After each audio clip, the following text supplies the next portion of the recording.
선관위 투표용지 부족 사태에 따라서 잠실 7동 투표소 앞 시위가 2주를 넘겨서 계속 네. 되고 있는데 관련해서 참정권 침해를 바로 잡아야 된다는 게 원래 초기 시위의 어떤 네. 목소리였는데요. 가면 갈수록 부정선거를 주장하는 목소리가 더 커지고 있다는 지적이 나오고 있고요. 동시에는 그 체육단체 행정 마비 사태까지 장기화되고 있는 상황인데 이와 관련해서 경찰력이 미온적으로 대처하고 있다는 지적도 나오고 있습니다. 그 현 상황에 대해서 대통령님의 어떤 판단과 생각을 듣고 싶습니다. 네. 사실 전에도 한번 말씀드렸는데 우리 청년들, 젊은이들이 국민의 참정권 문제에 또는 투표 기회 박탈에 대해서 이렇게 매우 민감한 반응을 보이고 또 행동으로 그걸 지키기 위해서 노력하는 걸 보고 저 사실은 약간 놀라웠습니다. 우리보다 더 낫구나, 기성세대보다.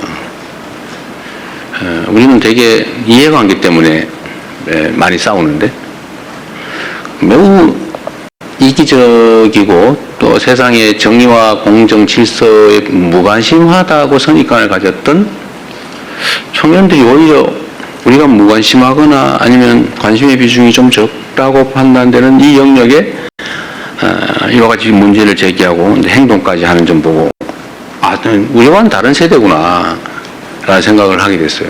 그래서 매우 감사하게 생각한다 이 말씀을 한번 드렸습니다. 선관위 문제는 사실 참 황당하죠. 제 입장에서도 선관위 좀 문제다 이렇게 생각을 하긴 하지만 평소에도 근데 아무런 우리가 통제, 감시, 견제 권한이 없어요. 하다못해 선관위원장에 대한 형식적 임명권조차도 없어요. 스스로 자기들끼리 돌아가면서 뽑게 돼 있어요. 정부에서 3명, 대통령이죠. 대통령이 3명, 대법원에서 3명, 대법원장이 3명, 국회에서 3명. 이렇게 뽑으면 그 9명이 돌아가면서 위원장을 하는데 지금까지 수십 년 관행은 대법원에서 지명하는 3명의 선관위원 중에 대법관을 1명을 포함시키는데 대법원장이 지명한 대법관인 선관위원이 당연히 선관위원장을 맡아봤단 말이에요.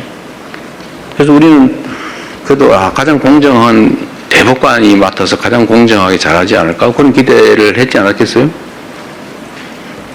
그런데 결과는 이런 어처구니 없는 일이 벌어진 거죠. 예를 들어 전에 채용 비리 문제도 그렇고 최근에 나오는 좀 얘기하기는 그럽니다.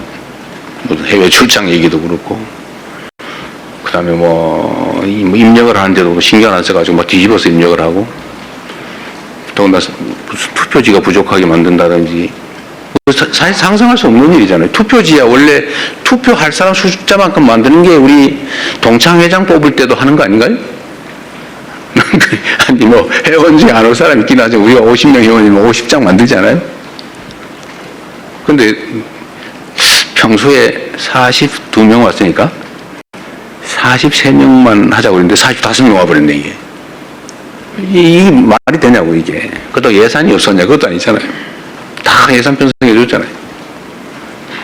뭐라고 분명히 있겠지만 있을 수 없는 일이죠. 국가의 가장 근간인 소위 민주적 기본 질서를 유지하는 이 투표제도, 선거제도를 정말 헌법이 정하는 중립기관으로서 아무리 통제도 받지 않고 하면 그만큼 책임을 져야 되는데 책임을 진 게 아니라 자유롭게 해버린 거죠. 방종에 가까운 자유를 구가했던 것 같습니다. 결국은 심각한 문제가 있죠. 대응을 해야 되겠죠, 이제.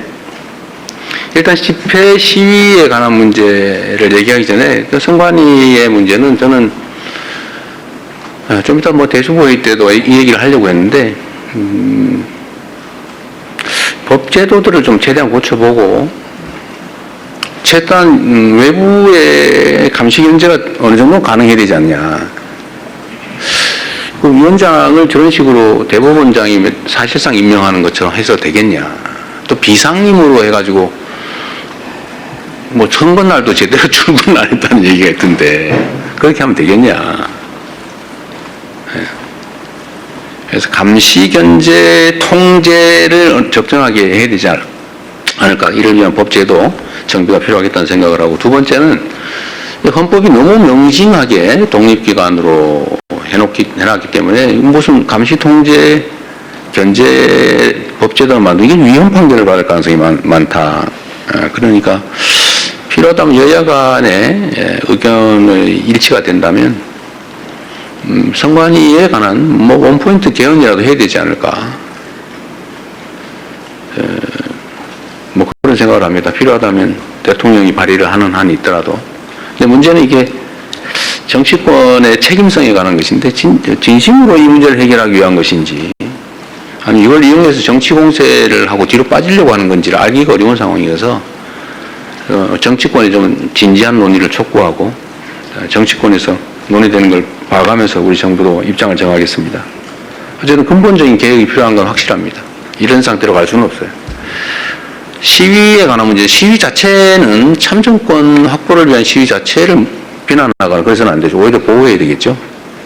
근데 이 공간을 활용해가지고 전혀 엉뚱한 허위사실을 공표하면서 가짜뉴스를 남발해서 사회 혼란을 획책을 한다든지 또는 뭐 무슨 산적도 아니면서 지나가는 사람은 검문 검색을 한다든지 소위 주머니를 털거나 이러면 안 되잖아요.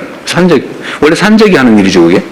아무거나 놈들 고개 마루 장악하고 지나가는 사람 주머니 털어가지고 검사하고 10% 띄고 보내고 이런 거 있잖아요. 이게 산적이 하는 짓이지. 이런 짓 하면 안 되죠. 또는 그 숫자 많다고 출입을 막아가지고 남의 중요한 일을 못하게 막는다든지 이건 업무방해거든요. 위력에 의한 업무방해, 중대범죄 중에 하나죠. 하여튼 이런 행위에 대해서는 제가 엄정하게 수사하고 책임을 묻도록 지시했습니다. 이런 것까지 방치하면 안 되죠. 여러분 구분을 좀 해야 되겠다. 정당한 참정권 확보를 위한 주권 행사와 질서 파괴를 획책하는 범죄 행위는 엄밀하게 구분을 해야 이 참정권을 지키기 위한 선의의 이런 운동도 제대로 빛을 발할 수 있겠다. 그래서 옥석을 좀 가려서 엄정하게 대응할 건 대응하고 보호할 건 또 확실히 보호하고 그렇게 하도록 하겠습니다. 네, 또 질문 받겠습니다. 제가 좀 눈에 잘 안 보이는 쪽 뒤쪽 한번 보겠는데